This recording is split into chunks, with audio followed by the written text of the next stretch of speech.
So right now, President Trump at the G7 summit in Canada, working busily today as he meets with many of these foreign leaders at this meeting. And meanwhile, Israel warning people of Tehran to evacuate, saying that they now have control over the skies of the Iranian capital. Now, Iran reportedly offering to restart nuclear talks if the U.S. stays out of the conflict. That, according to the Wall Street Journal, President Trump says Iran is not winning and should start talking before it's too late. With that, we bring in Senate Majority Leader, South Dakota Republican John Thune. Leader Thune, great to have you with us. Thank you very much for joining us today.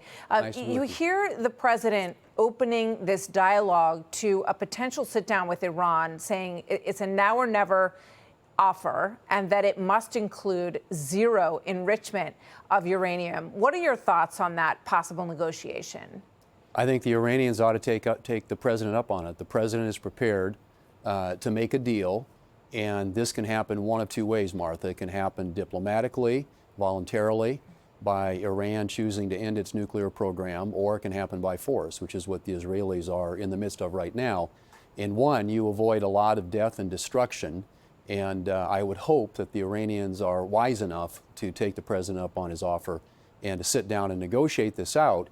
But it's got to end with Iran not possessing a nuclear weapon. That's the simple end state of this, and that's the reality that we all have to head toward. Do you think that President Trump is going down this road, and if he doesn't get the resolution he wants, he might allow our involvement in taking out Fordo with bunker buster bombs and our equipment delivering them? Well, I don't want to tie the president's hands. I think that I think that he needs to be able to have all options on the table available to him, and clearly Fordo needs to be dismantled. That's probably one of the most important pieces of Iran's nuclear program. So one way or the other, that has to end. And the Israelis obviously are making great progress toward that, but I think at the same time, the U.S., which right now is largely in defensive posture, at some point may be asked to take a more of an offensive tack there. But I think those are ultimately decisions the president and his team and DOD would have to make. But at the end of the day, Martha, this has to end with Iran giving up their nuclear program. Well, they're definitely in a debilitated position, and they have a limited amount of ballistic missiles in their arsenal. They've been going through them pretty quickly.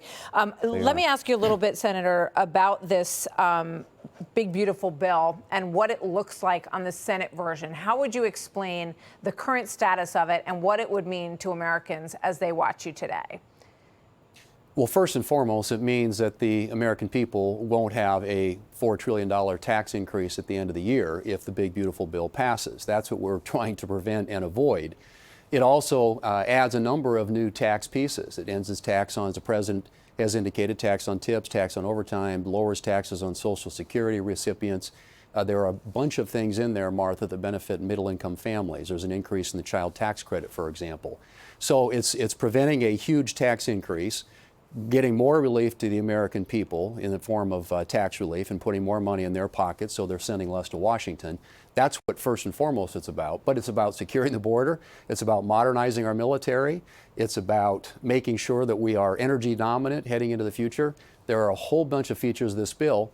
And perhaps even most importantly to a lot of people is it's got the biggest spending reduction in history and reforms to programs that haven't been attempted around here in decades.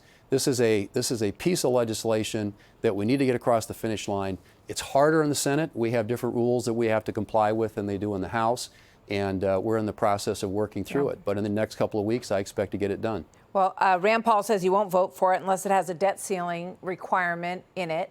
Then today you have the Committee for a Responsible Budget coming out and saying that in its current form, as written, it will add $15 trillion to the debt. We're already at $37 trillion. What do you say to people who look at that and say, I thought we were going in the other direction? What happened to a more responsible budget? Well, we are, and this will reduce the deficit, not increase it. And the reason for that is, one, we are going to have the biggest spending reduction in history. But secondly, all the other things I mentioned, Martha, are going to generate growth in the economy. And when the economy is growing and expanding and people are investing, you get more government revenue. And the standard rule of thumb is for about 1% increase in GDP, in growth in the economy, you get about $3 trillion of additional tax revenue. So the goal here is pro-growth policies that will get the economy growing and expanding, coupled with more fiscal austerity, fiscal responsibility. There'll be $1.5 trillion to $2 trillion in spending cuts in here, biggest spending reduction in America, in American history. And I think those two things together will mean that we will be reducing and getting that deficit trending down instead of trending up. What a lot of those folks don't do is they don't take into consideration what happens when you put pro-growth policies in place. And that is you get economic growth and you get more government revenue. Yeah, so they score, most of them are using static models. They score without taking into account the growth side of the equation, and we've seen that for a long time. We'll see. Can this bill, I know you talked to Shannon yesterday and said you'll absolutely get this across the finish line. Will that happen by the 4th of July and give the president something to celebrate there? Well, as you would expect, Martha, there's a lot coming at us. It's coming fast and furious. The text is being, a lot of it's out there. More is being released today.